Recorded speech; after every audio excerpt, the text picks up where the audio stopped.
Bonjour à tous, chères habitantes, chers habitants. Alors aujourd'hui, nous allons aborder un sujet indispensable, c'est-à-dire les finances publiques de notre commune. Alors, pendant ma mandature, le budget a monopolisé toute mon attention et à plusieurs reprises a cristallisé mon opposition. Alors, non pas pour des questions faute de gestion ou faute d'argent, bien au contraire, mais par rapport à l'usage que l'on peut en faire et surtout à son manque de transparence. Alors, pour mieux comprendre, nous allons regarder et analyser ensemble à la fois les recettes, les dépenses et le résultat de notre village afin de mieux saisir les enjeux à la fois présents et futurs. Alors, quand on parle de chiffres, c'est souvent assez difficile, souvent difficile à suivre, et c'est pourquoi je vais vous présenter les chiffres de façon synthétisée, simple, claire et surtout transparent, du moins je l'espère. Si vous voulez, vous pouvez les télécharger sur mon site internet. Vous les avez à disposition. Voilà à quoi ça ressemble. Je vous montre. Donc ça, ce sont les comptes administratifs de la commune depuis 6 ans. Donc c'est des gros pavés que j'ai décortiqués en long, en large et en travers depuis 6 ans, entre autres, afin de vous proposer un sujet digne de ce nom. Comme ça, vous saurez tout sur les finances de la commune. Voici la courbe de l'ensemble des recettes de fonctionnement et d'investissement de 2014 à 2019.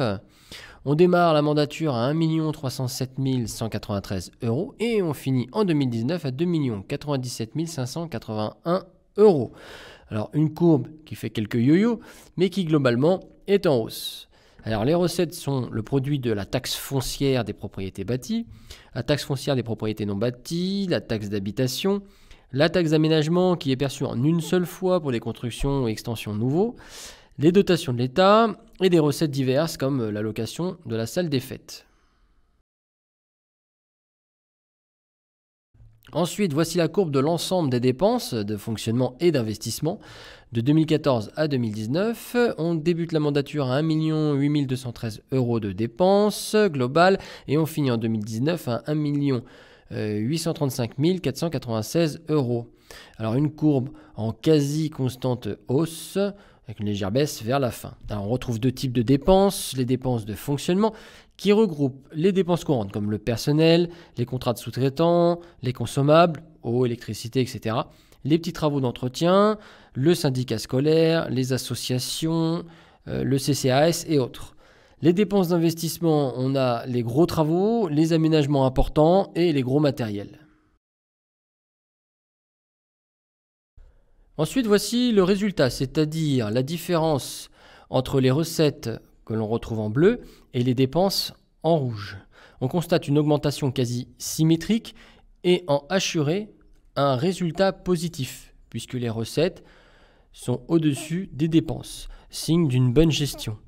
Dans un jargon plus familier, on emploierait le terme d'économie. Et à partir de maintenant, j'emploierai ce terme pour plus de compréhension. En 2013, la commune a économisé 190 571 €. Puis en 2014, les économies réalisées étaient de 298 980 €. Bien entendu, on additionne ces économies à ceux de 2013, ce qui permet de cumuler 489 551 €. C'est ce que nous a laissé l'ancienne mandature au moment des élections, et c'est à souligner, on les en remercie. Si on poursuit dans la même logique, 2015, 395 759 €, qui permet donc de cumuler 885 310 €. Et comme ça, d'année en année, donc 2016, on a économisé environ 30 000 €, qui se cumulent. En 2017, environ 379 000 €, qui continuent de se cumuler. 2018, 269 000 €. Et enfin, en 2019, donc le jackpot, 1 827 229 € d'économies réalisées et cumulées donc sur les 6 dernières années. 1 827 229 €.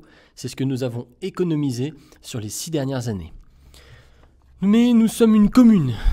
Nous pouvons économiser l'argent, mais nous ne pouvons pas l'épargner. D'où la notion d'équilibre, car les économies vont s'additionner aux recettes d'année en année, et c'est ce que l'on appelle le résultat cumulé. Alors pour mieux comprendre, je vais prendre un exemple. La première année, vous gagnez 100 €, mais vous ne dépensez que 50 €. Vous économisez donc 50 €. L'année suivante, de nouveau, vous gagnez 100 €. À cela viennent s'ajouter bien sûr les 50 € économisés l'année précédente, car vous êtes une commune. Vous ne mettez pas l'argent de côté bien au chaud. Alors, ce qui fait grimper les recettes à 150 €. Mais comme l'année précédente, vous ne dépensez que 50 €. De fait, vous économisez 100 €. Soit le double de l'année précédente. Si vous appliquez cette logique sur plusieurs années et que vous ne dépensez pas l'argent public, vous obtenez cette courbe que je vous montre. En vert, ce sont les recettes additionnées au cumul des économies que l'on a ici à droite, qui nous donne en 2014 1 497 764 € de recettes globales pour finir en 2019 à 3 662 725 € pour un résultat donc, que vous connaissez déjà. Et là, vous voyez une toute nouvelle courbe qui n'est plus du tout équilibrée, mais qui s'envole face aux dépenses. Comme je suis curieux, j'ai donc cherché à comprendre les raisons de ces économies. Penchons-nous sur la taxe foncière et d'habitation. En 2014, elle représente 886 910 €, qui est déjà une très bonne somme pour une commune de 520 habitants.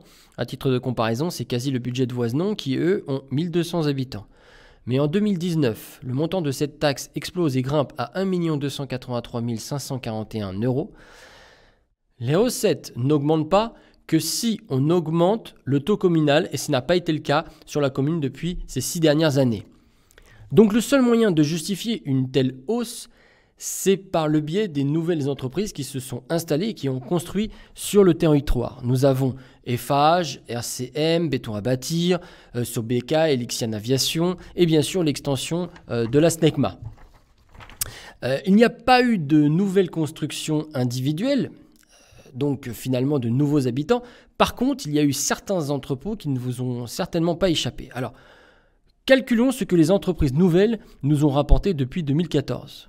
En partant du principe qu'en rouge, je représente une taxe foncière stable, sans construction nouvelle, soit 886 910 € de moyenne.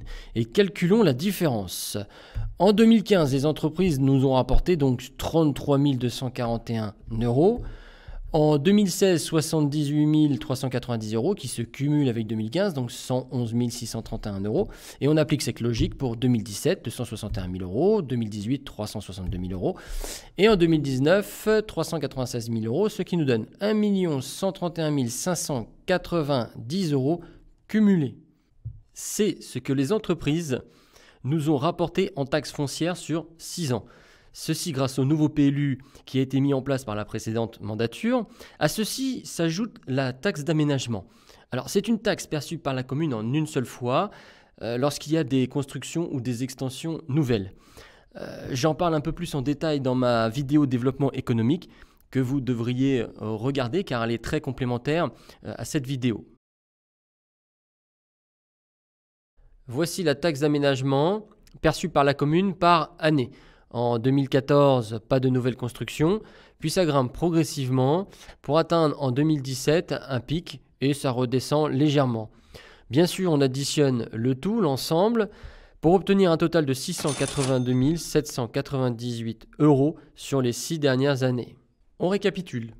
Sobeka, Eiffage, RCM, SNECMA et les autres entreprises qui ont fait construire sur la commune depuis 6 ans nous rapportent 1 131 590 € de taxes foncières, puis 682 788 € de taxes d'aménagement.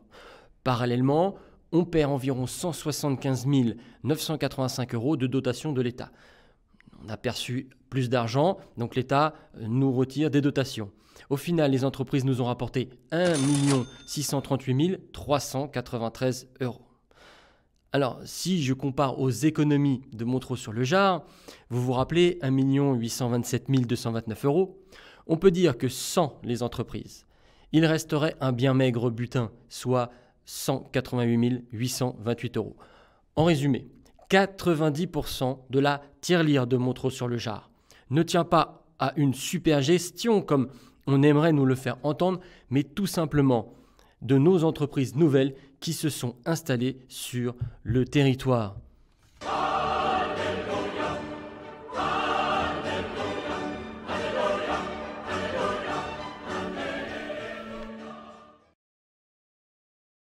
Voici la courbe des dépenses de fonctionnement de 2014 à 2019. On démarre la mandature à 791 239 € pour finir à 891 994 €.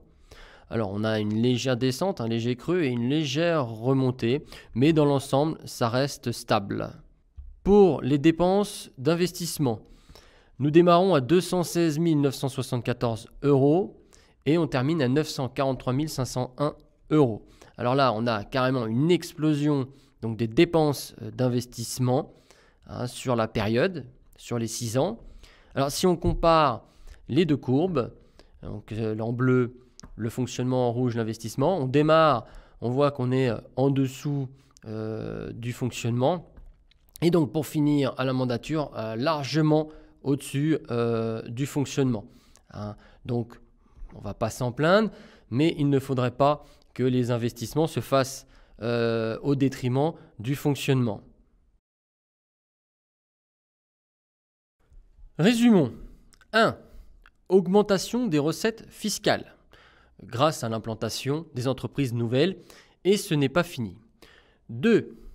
Des dépenses relativement stables sur le fonctionnement, que je regrette un petit peu et que je déplore, car c'est la partie la plus sociale, la plus humaine, car le budget, il regroupe essentiellement les employés communaux, les associations, la vie scolaire et l'entretien courant de la commune. C'est cette partie-là en fait qui tisse le lien social et qui aide les Montjarsiens vraiment au plus près. Mais paradoxalement, c'est aussi là où on économise le plus. 3. Explosion des dépenses d'investissement, vous l'avez vu, avec de gros travaux. Alors, comme j'ai dit, je ne vais pas m'en plaindre, mais pas au nom et au détriment du fonctionnement, qui est le premier lien social avec les Montjarsiens. Et 4, on se permet le luxe d'économiser 1 800 000 € environ, alors qu'il y a des problèmes dans la commune. Alors maintenant, vous comprenez mieux pourquoi j'étais en désaccord lors des votes de budget communal. Et ce, pour 3 grandes raisons. 1. Le déséquilibre et l'écart trop important entre les dépenses de fonctionnement et ceux d'investissement. Exemple, l'année dernière, une cantine à 6,30 € au lieu de 4,20 €, soit une augmentation de 50%. Pour une famille qui a 2 enfants à la cantine, qui vont tous les jours à la cantine, ça représente 600 € de budget supplémentaire. Des associations qui ont du mal à joindre les deux bouts et à proposer des activités nouvelles sans pour autant augmenter les cotisations et rester raisonnable. 2 ans pour mettre en place les tickets rentrée scolaire pour justement limiter la hausse de la cantine. Et après, une lutte acharnée. Je remercie Grégory Picot qui en a été en particulier le porte-parole. Et en parallèle, Romain Lunel, dont je remercie aussi d'avoir proposé des chèques sport et culture, mais qui aujourd'hui n'ont toujours pas vu le jour. Une commune pas très embellie, je pense qu'il manque un petit peu de couleur, de fleurs, d'un peu de verdure, un peu de nettoyage par-ci et là. Mais par contre, on la nettoie, on passe les trottoirs au Karcher 6 mois avant les élections et on rajoute des panneaux tout propres, tout neufs. J'ai l'impression qu'on fait place nette. La plaine neigeux, n'en parlons pas. Alors le terrain de foot délabré. Le terrain de tennis, il y a plus de courant d'air qu'autre chose, donc dans les filets, dans les grillages. Le terrain de boule, à part faire du quad dessus, je ne sais pas trop à quoi il sert. Alors on peut lister comme ça pas mal de choses, hein. Bon, c'est des petits détails, mais mis bout à bout, ça fait beaucoup. Vous avez aussi la salle des fêtes qui mériterait un bon coup de rafraîchissement. Ceci dit, faire un coup de peinture, pareil, juste avant les élections, ainsi que sur la maison des associations, puis changer un peu le lettrage, on aurait pu le faire bien avant. Alors, par contre, dans les dépenses de fonctionnement, on n'hésite pas à budgétiser 5 000 € et à dépenser donc 1 500 € sur l'enveloppe pour un procès à un conseiller municipal démissionnaire, juste pour une petite phrase malheureuse. Décision dans laquelle on a été débouté, c'est d'ailleurs dans laquelle on a perdu en gros, et qui a servi à rien. Alors, la commune est peut-être riche, mais les habitants, eux, ne le sont pas. Alors, la deuxième raison, ce sont les économies cumulées. Parce que malgré les investissements importants qu'on a faits, et malgré tous les petits problèmes, on a quand même économisé. Alors, je ne reproche à personne d'avoir fait des économies. Non, je reproche de les avoir cumulées de façon importante. Si dans le principe des économies c'est excellent et parfois signe d'une bonne gestion, je rappelle qu'une commune n'est pas là pour épargner. Dans ce cas en plus ça n'a pas de sens et pour deux raisons. La première, on a de l'argent et la deuxième, on va encore en avoir plus. Donc vous avez en bleu les zones où les entreprises nouvelles se sont installées entre 2015 et 2019, et en jaune, vous avez la ZAC du Tertre de Montereau. Vous comparez les surfaces, et vous voyez que la ZAC du Tertre de Montereau a une surface largement supérieure aux zones en bleu, en sachant que, après mon petit calcul, on a vu que sur 6 ans, on avait économisé environ 1 million d'euros grâce à ces entreprises qui se sont implantées et installées. Donc je vous laisse faire une estimation de ce que pourraient rapporter dans les 6 ans qui arrivent les entreprises qui vont s'installer donc sur la ZAC du Tertre de Montereau. Et troisièmement, le manque de transparence. Si on économise, pourquoi ne pas le dire clairement? Si on a des projets futurs qui demandent des fonds, pourquoi rester flou et se cacher derrière des excuses du type « c'est parce que nous avons une bonne gestion ». Voici les 3 raisons qui essentiellement m'ont forcé à voter donc contre le budget, non parce qu'il est mauvais, loin de là, mais parce que les personnes qui sont derrière laissent planer le flou et donc le doute. Alors dans quel but faire autant d'économies alors que la commune a de réels besoins? À ce jour, je n'ai eu aucune réponse claire et on a laissé courir des situations inadmissibles. Conseil municipal du 29 mars 2017. Au point 1, j'interviens, M. Julien X s'interroge sur les reports successifs de budget non utilisés qui d'année en année deviennent de plus en plus conséquents. Il aimerait avoir une idée plus claire sur la politique économique du village et sur l'utilisation des fonds. Madame Marion de Pédecoeur lui répond que les résultats positifs sont signes d'une bonne gestion et qu'ils permettent d'envisager l'avenir du village dans ses investissements. Voilà la réponse. Alors qu'est-ce qu'on sous-entend ? On reste vague, on reste flou. À cette époque, on avait cumulé déjà 1 295 582 € sur le fonctionnement. C'est donc légitime que je pose la question et qu'on ait une réponse claire. Mais là, elle reste floue. Alors pourquoi ? Je me suis souvent posé la question. Sont-ils insouciants ? Sont-ils incompétents ? Ou finalement, de fins stratèges ? En 6 ans, j'ai vu trop d'égocentricité venant de certains conseillers et j'ai gardé une certaine réserve. Mais je pense qu'aujourd'hui, c'est une manœuvre politique pour vous en mettre plein la vue afin de s'assurer les réélections. Mais ça, c'est mon avis personnel. Alors bien sûr, tout le monde n'est pas concerné, car il y a eu au sein du conseil une majorité d'hommes et de femmes qui se sont réellement battus pour faire avancer la commune dans toutes les actions. Pour ma part, je n'ai pas toujours été présent, pour plein de raisons, mais j'ai fait de mon mieux pour faire remonter les informations. Malheureusement, j'ai souvent eu l'impression de cracher dans un violon. Alors, je ne sais pas si j'aurais pu faire mieux. Je ne sais pas qui sera la prochaine équipe, mais une chose est sûre, et j'en suis certain, on peut ensemble faire nettement mieux. C'est vous qui jugez, et c'est vous qui voterez le 15 mars 2020.